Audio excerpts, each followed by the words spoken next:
Aha. Sit. Adhyatmikam. Spiritual advancement of life. Param. Ultimate. Yogam. Mysticism. Tena. By that. Eva. Certainly. Purusham. The Supreme Person. Abhajat. Worshipped. Purusha Rishabha. Report. In this verse, it is clearly said that Maharaj Prithu, practicing the Pranayama Yoga system, engaged in the service of the Supreme Personality of Godhead, as advised by the saint Sanat Kumar. In this verse, the words Purusham, Abhajat, Purusharshabha are significant. Purusharshabha refers to Maharaj Prithu, the best among human beings, and Purusham refers to the Supreme Personality of Godhead. The conclusion is that the best man among all men engages in the service of the Supreme Person. One Purusha is worshipable and the other Purusha is the worshipper. When the Purusha who worships the living entity thinks of becoming one with the Supreme Person, he simply becomes bewildered and falls into the darkness of ignorance. As stated by Lord Krishna in Bhagavad Gita 2:12, all living entities assembled in the battlefield, as well as Krishna himself, were also present in the past as individuals and would continue to be present in the future as individuals also. Therefore, the two Purushas, the living entity and the Supreme Personality of Godhead, never lose their respective identities. Actually, one who is self-realized engages himself in the service of the Lord perpetually, both in this life and in the next. Indeed, for devotees, there is no difference between this life and the next. In this life, a neophyte devotee is trained to serve the Supreme Personality of Godhead, and in the next life he approaches the Supreme Person in Vaikuntha and renders the same devotional service. Even for the neophyte devotee, devotional service is considered Brahma Bhuyaya Kalpate. Devotional service to the Lord is never considered a material activity. Since he is acting on the Brahmabhuta platform, a devotee is already liberated. He therefore has no need to practice any other type of yoga in order to approach the Brahmabhuta stage. If the devotee adheres strictly to the orders of the spiritual master, follows the rules and regulations, and chants the Hare Krishna mantra, it should be concluded that he is already at the Brahmabhuta stage, as confirmed in Bhagavad Gita 14:26, Mancha yoga vicharena bhakti yoga sevate sagunan samatityetan Brahma bhuyaya kalpate. One who is engaged in full devotional service, unfailing in all circumstances, at once transcends the modes of material nature, and thus comes to the level of Brahma. Text number 9 again. Sanat Kumara Bhagavan Yad Ahadhyatmikam Param Yogam Tenaiva Purusham Avajat Purusharshabha. Translation. Thus, the best amongst human beings, Maharaj Prithu, followed that path of spiritual advancement which was advised by Sanat Kumar. That is to say, he worshipped the Supreme Personality of Godhead, Krishna. Ukam karoti bhachalam mangamanayati gnanya krivilam mande Shri Gurum Vinataranam.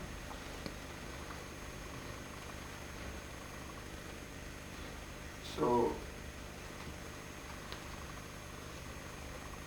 Srila Prabhupada said it is a nature of persons to exhibit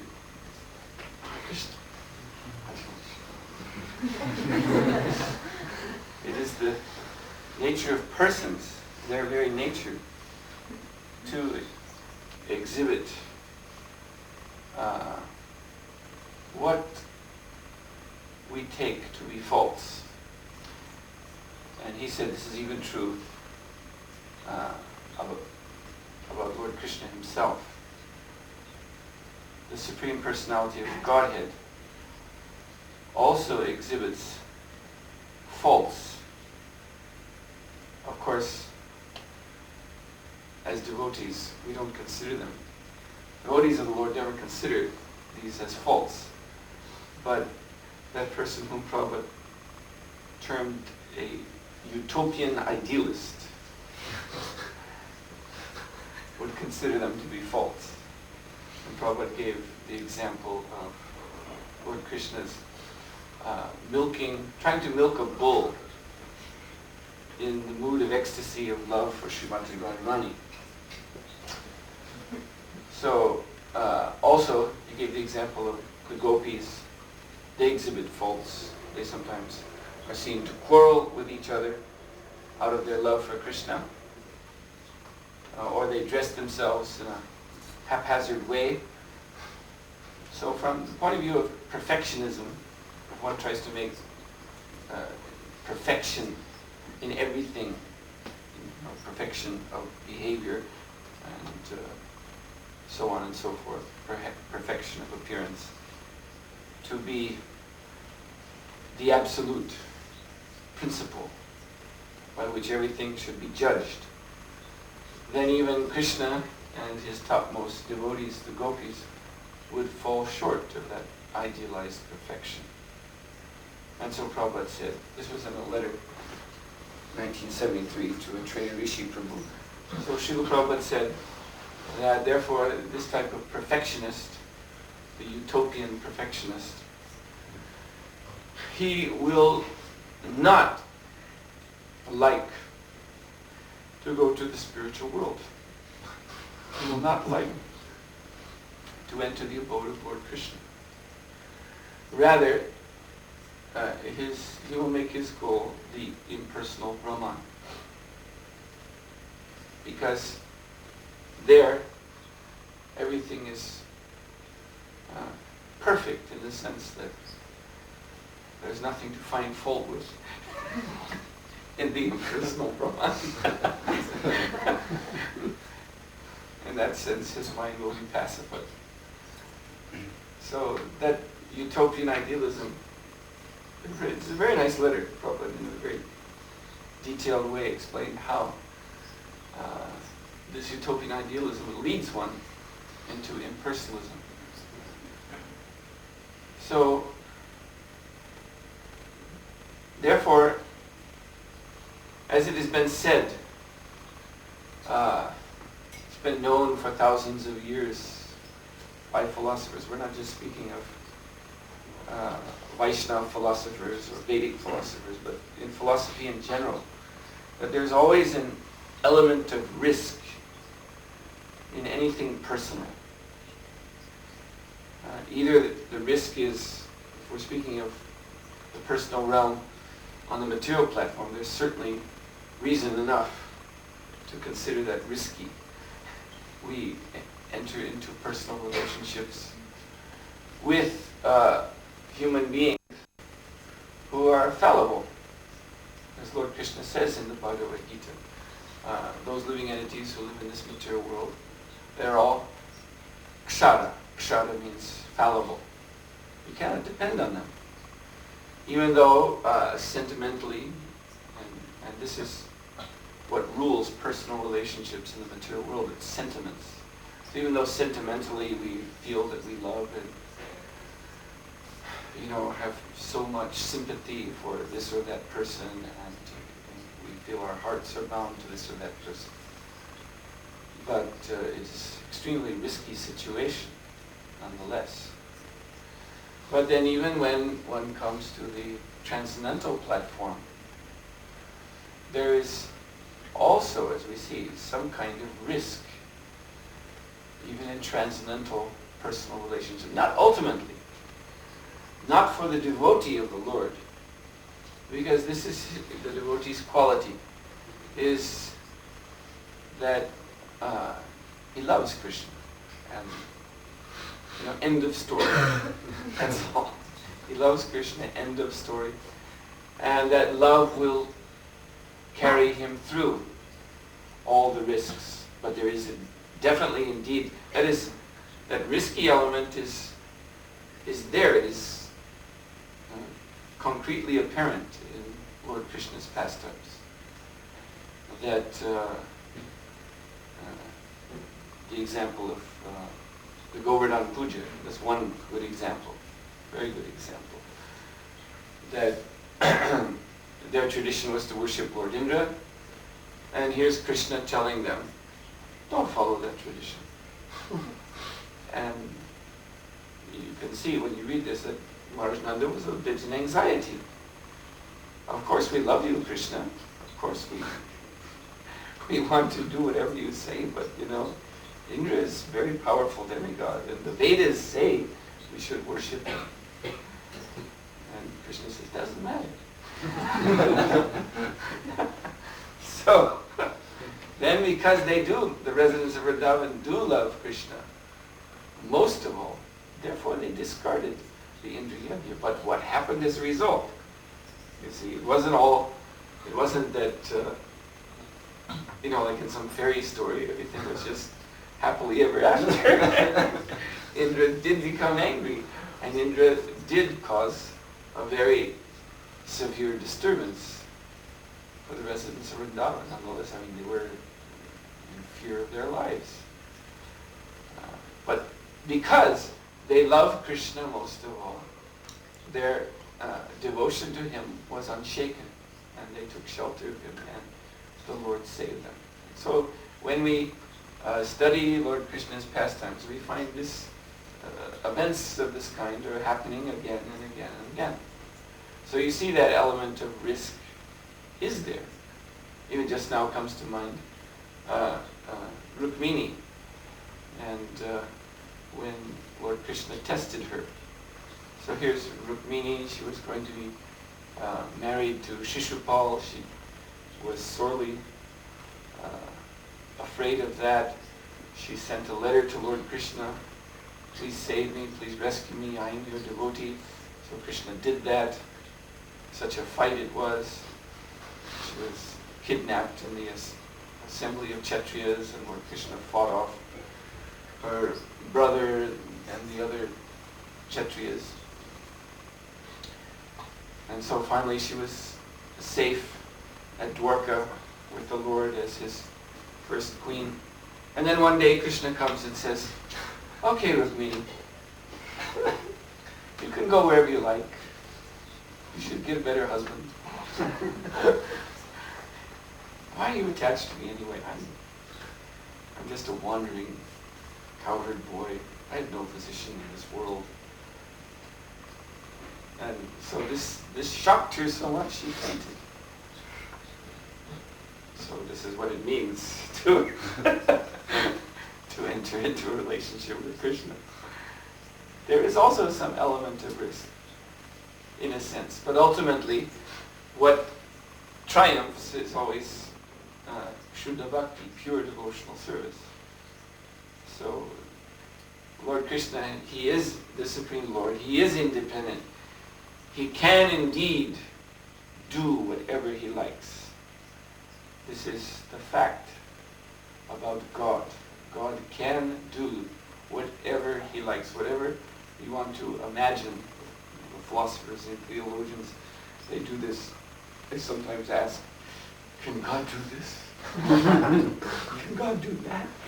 And they have debates about whether or not God could do this or that, most terrible thing that they could ever imagine.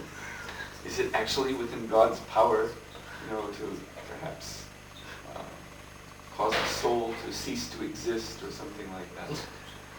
But the fact is that anything is within God's power. But yet, the Supreme Lord, he does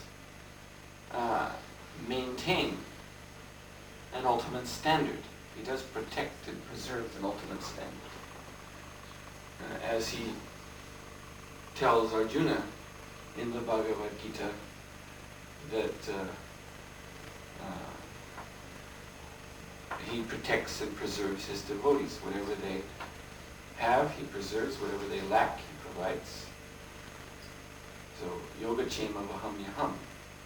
All of his unlimited power, ultimately, it is engaged in this way, in protecting, preserving, and upholding his devotees. Therefore, as we know in Bhagavad Gita, where the Lord says that my devotee will never perish, Madbhakta na pranashyati. This, Prabhupada points out, he has asked Arjuna to declare simply because, again, there is a risk that if Krishna says it, it may not be actually true. So, therefore he said, Arjuna, you tell the world that my devotee will never perish. So that everyone has to believe that. So there is an ultimate reality which is always preserved by Krishna, and that is the reality of devotional service to him. So below that, everything is uncertain. And that we have to understand. When we approach the philosophy of Srimad Bhagavatam, the Vaishnava, the Vedic philosophy,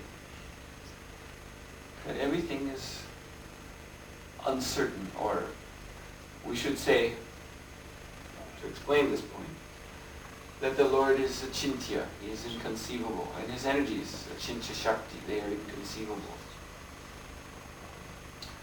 And so when we try to understand things from some point of view which is divorced from pure bhakti, pure devotion to the Lord, then we enter into uncertainty. This is the so-called scientific mentality. Scientific mentality actually tries to understand things from an idealized or impersonal standpoint. This is because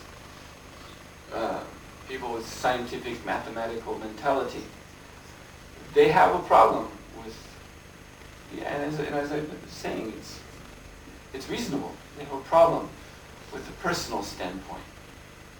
That it's risky, it's unsteady, it doesn't seem to, you can't really trust it. Persons, their attitudes change, there's emotions, there's all kinds of things which make the picture unsteady. So they think, then the thing we must do is adopt an impersonal attitude. There's one very famous mathematician, Roger Penrose. He's a contemporary mathematician who makes the statement that in science there is always the chance of error, but our protection against error, and this is the term he used this phrase, our protection against error is an idealized impersonal standard. So as long as we are fixed in impersonalism, then we have a standard to measure everything else against. And this is this system followed by all the modern and ancient also philosophers and scientists and thinkers who are not devotees of the Lord. They may study things that are personal, but their ultimate standard against which they measure everything is impersonal. Because they think that the truth, the absolute, the final reality is impersonal. And everything should be measured against that. And then you can have an actual perspective. And this also rules the practical, so-called practical material affairs of this world. You see, everything is ultimately judged against some impersonal, idealized standards. Like in society, there's even a saying about government that we should have rule of laws, not rule of men. This is a very well-known saying. Rule of laws means you have to have all the laws, set down in a law book.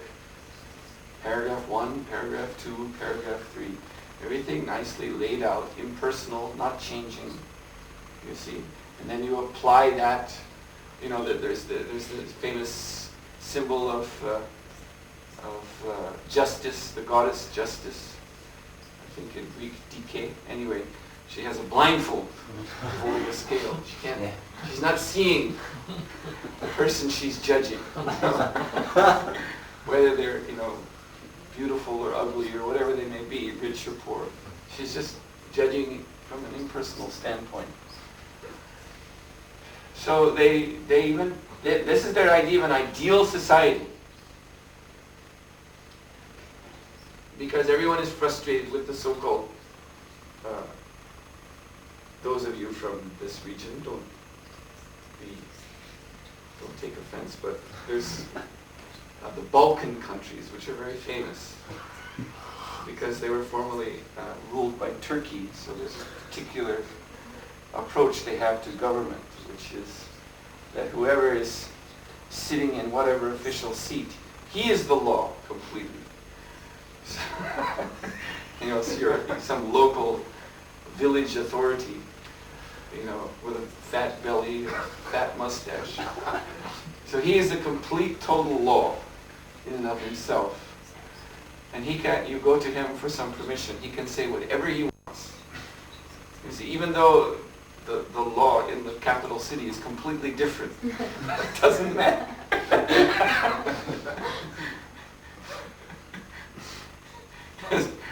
The law is whatever he says. And only if you somehow manage to get around him and go to the next higher guy, you may get a different opinion. But if you can't do that, and you have to think many times about trying to do that, because after all, you live in the village with this guy. So once he finds out that you've gone to the higher guy, then, anything can happen. Because he's the law in that village. He can burn down your house or whatever he wants to do. So this is how they view rule of men or rule of persons in this material world. This is what it's all whimsical. It's all based on exploitation and all these things. So in this material world, people therefore, they gravitate to the impersonal because of their bad experience with the personal. But for a devotee, Kevalya Narakayate, this is the statement of Sri Prabodhananda Saraswati, that impersonal ideal, Kaivalya, pure, purity. Kevala means purity, but it is often, this word Kevala is often used in the sense of impersonal purity, pure impersonalism, in other words. This ideal is like hell for a pure devotee. Pure devotee wants nothing to do with that. Why? Because in impersonalism, there is no possibility of devotional service to Krishna. When you remove personalism, when you remove the senses, when you remove the possibility of relationship, when you remove the emotions, then you've removed, effectively, our connection with Krishna.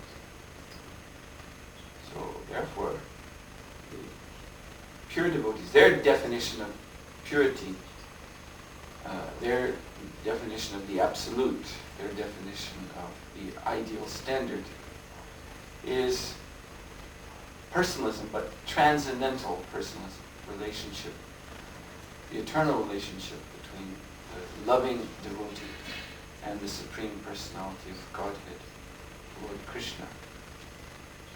So, therefore, this is the background to this verse, which says, "Thus the best among human beings," Maharaj Prithu, "followed the path of spiritual advancement which was advised by Sanat Kumar. That is to say, he worshipped the Supreme Personality of Godhead, Krishna."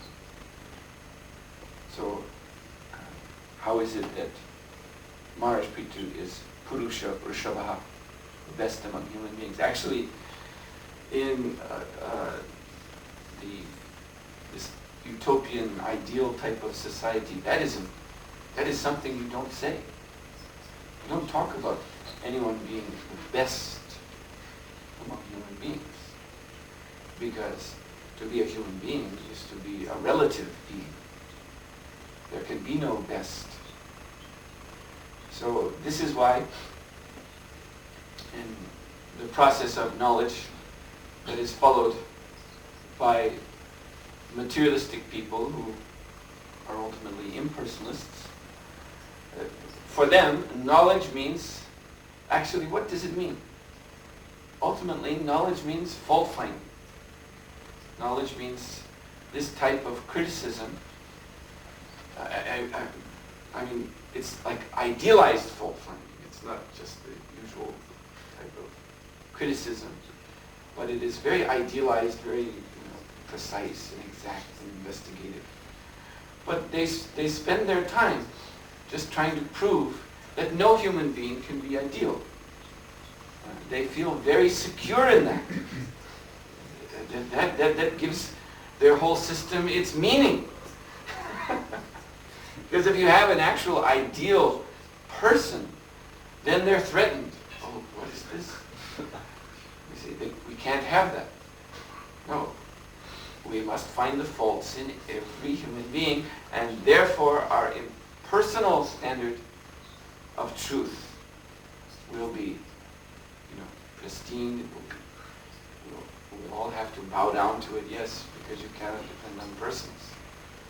Everything must be measured against an impersonal ideal. So they can't have talk of Purusha Vrishabha, of ideal persons. They can't have this. Of course, you can have great persons. You can have outstanding persons. But you cannot have perfect persons. Not possible. Everybody has their fault.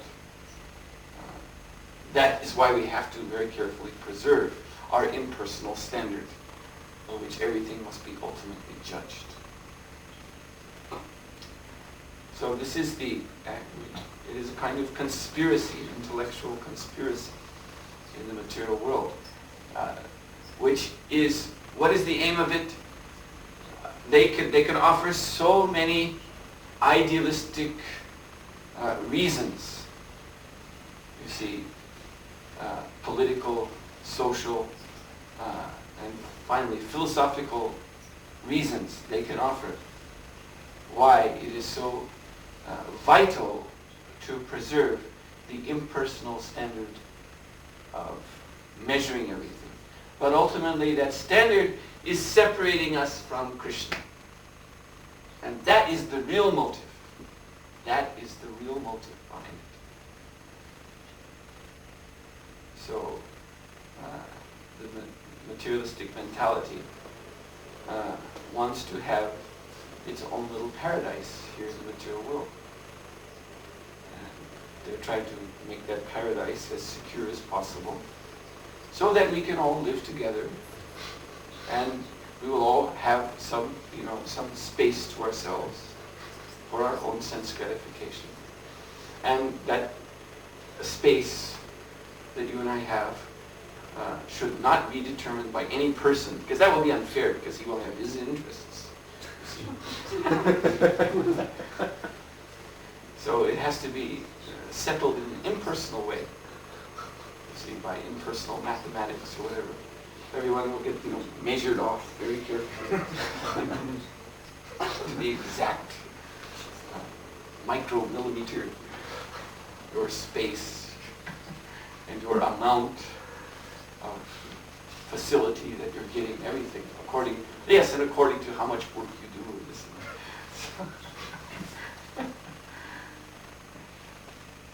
And so everyone can feel secure in their little space here in the material world.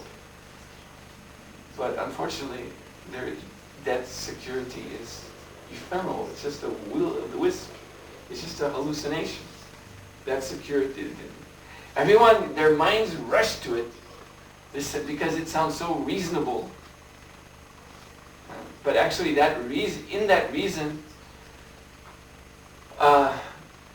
is, they've invested all their hopes and all their dreams for a successful life in this material world. That is why they find it so compelling, so attractive. But there can be no success. Actually, Satsrupa Maharaj, he wrote this book called The Daily News. You may have seen it.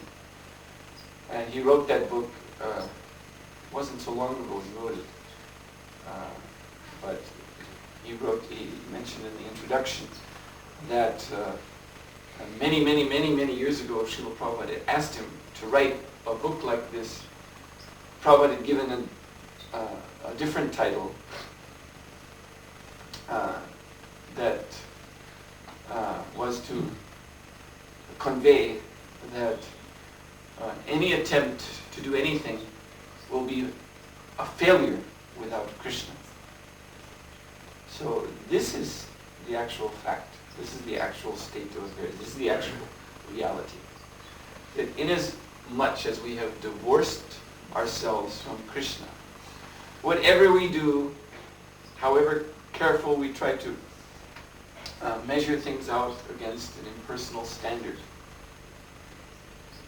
it is sure to fail in the end. Whereas the devotees, whom these sophisticated materialists consider to be very, simple-minded, foolish people, because they depend on this person, Krishna. Who is this Krishna anyway? You can't even see him. What is this? This is ridiculous. Some imaginary personal God. So, because this impersonal standard is all wrapped up in the false ego conception of things. Therefore, they look down upon the devotees of the Lord. And they naturally, the materialistic mind, or to put it more bluntly, the demoniac mind, it naturally works in that way to find faults in the devotees and in the Lord that the devotees have taken shelter of. And therefore, they will see so many faults. And speak these faults to one another so as to convince one another that this is nonsense. Krishna Bhakti is nonsense. You don't have anything to do with it. It's just stupidity. We're just misled. But in actual fact, they're the ones who are misled. Because whatever they attempt to do, although the material energy, because this is the trick of the material energy, that she seems to, she creates for them a very promising facility. They get hope from it. The very complicated arrangements of material nature. They get hope from that. But ultimately it all collapses. It all fails in the end. So the devotees, in knowledge, they're much more advanced. How is that? Simply because they know this. Simply because the devotees know that you cannot depend upon material arrangement. That ultimately it will collapse, ultimately it will fail. And this is also one of the sources of irritation for the materialists. That because the devotees know this, very often then devotees, they don't care for material arrangements. That can be a problem. But it's the nature of devotees to not care so much for complex material arrangements, to not try to invest their minds into it, to understand it in a systematic way, because after all, it's all going to fail anyway. So, of course, in this mission of Krishna consciousness, we are expected to create a sangha, an association, a society which is attractive to the conditioned souls. And so there is a need for some degree of systemization, some degree of rational planning and all of that. It is required. It is required to do anything in this world. So, of course, someone who is like on the level of Prithu Maharaj or Mahabhagavata, or we were saying the other day, we were speaking of Jad Bharat. Here's a good example, very good example, Jad Bharat. So he completely depended only on Krishna. From the material point of view, he was a madman. He couldn't get anything together. I explained that. His father rejected him because he couldn't teach him anything, not even the simplest thing. But he was completely under Krishna's protection. This is Mahabhagavata. So it's to be understood that we, all of us who come to Krishna consciousness, do not instantly assume that position. Mahabhagavata. We do not presume to be the best of human beings. So, also, yes, it is for the mission's sake and also for our sake too, that we do, to a certain extent, rely on this type of rational planning, using the impersonal standard of knowledge in Krishna's service. That is a fact.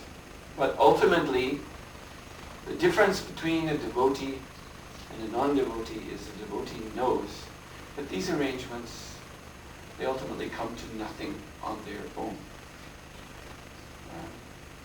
So everything actually comes from Krishna, and the devotee understands that. Therefore, the devotee is the most advanced in knowledge, even though he appears to be simple. But seeing that connection, that is sambandha gyan. So this sambandha gyan,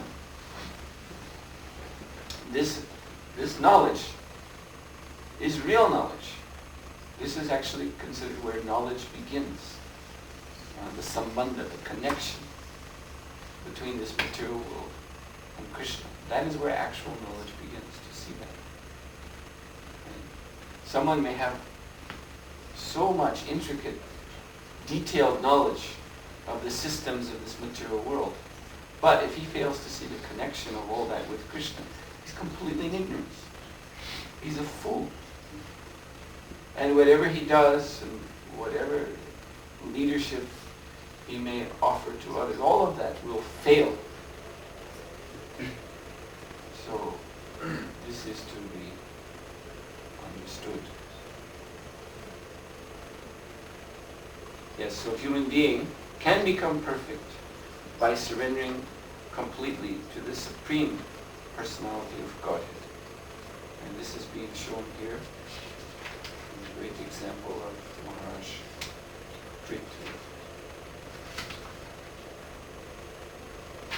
Are there any questions? Yes. So in the spiritual world, does it mean there is no need of organization and organizing activities? Everything is organized around loving devotional service. Everything is organized by Yoga Maya. Her organization is to connect every devotee with Krishna according to that devotee's mood of devotion to the Lord. So she makes that arrangement. Yes, there is organization, obviously, in the spiritual world, because the spiritual world has formed, the spiritual world has activities, the spiritual world has relationships. But the goal of all that is love, is bhakti, is the loving exchange between the Lord and devotees. therefore the basis is completely different than this material world. In the material world, everything is organized around selfishness, one's own self. And that is why they like so much this impersonal standard, because then one can have the so-called assurity that I'm not being exploited. But yes, it's completely different. In the spiritual world, devotees want to be exploited by Krishna. They surrender. That's the qualification for entering the spiritual world. Sarva dharma parityaja. Krishna is saying, give up all these dharmas which are meant actually for self-preservation in this material world. The dharma, artha, kama, moksha. This is chaturvarga, the materialistic interests of those who follow the Vedas, the sum and substance of material society. And these four principles, what are they aimed at? Self-preservation. So Krishna is saying, give that up and just surrender to me. The devotee wants to be exploited by Krishna. That is his happiness.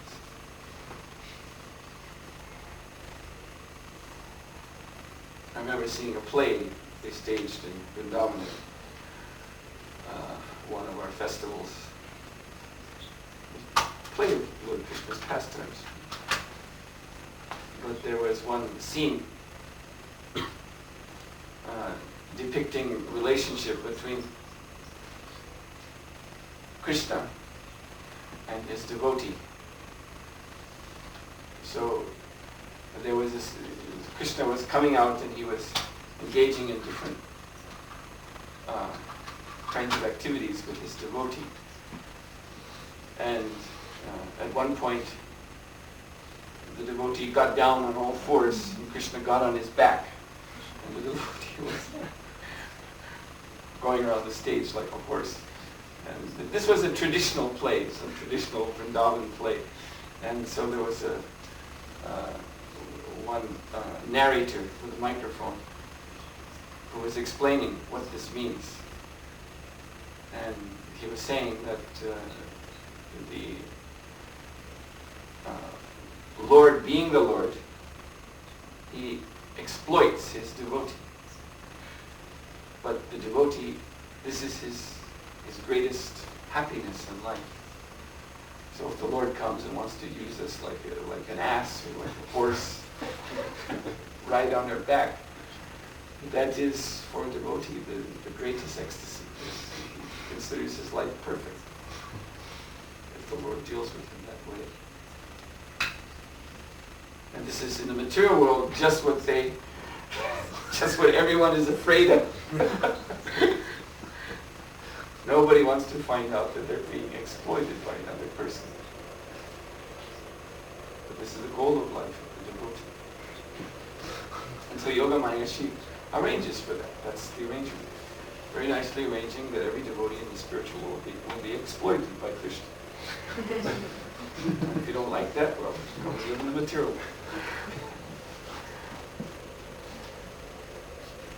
Okay? So in this connection, means like sadhana bhakti, it's like more, it's just this like artificial rules and regulations. What's artificial about it? I mean, it's very regulated, scheduled. Why is that artificial? Because when somebody skips this level and try to be on this level, just spontaneously serve Krishna, so then you will probably miss it. You will be misled, misguided. And that's the reason why rules and regulations are artificial. No, because he has to be organized, so I mean it's imposed on him, on the devotee, on the sadhana. Yeah, so I still haven't understood why you use this word artificial. Because artificial means not necessary. Artificial means something which appears to be real but actually isn't. or appears to be required but actually isn't.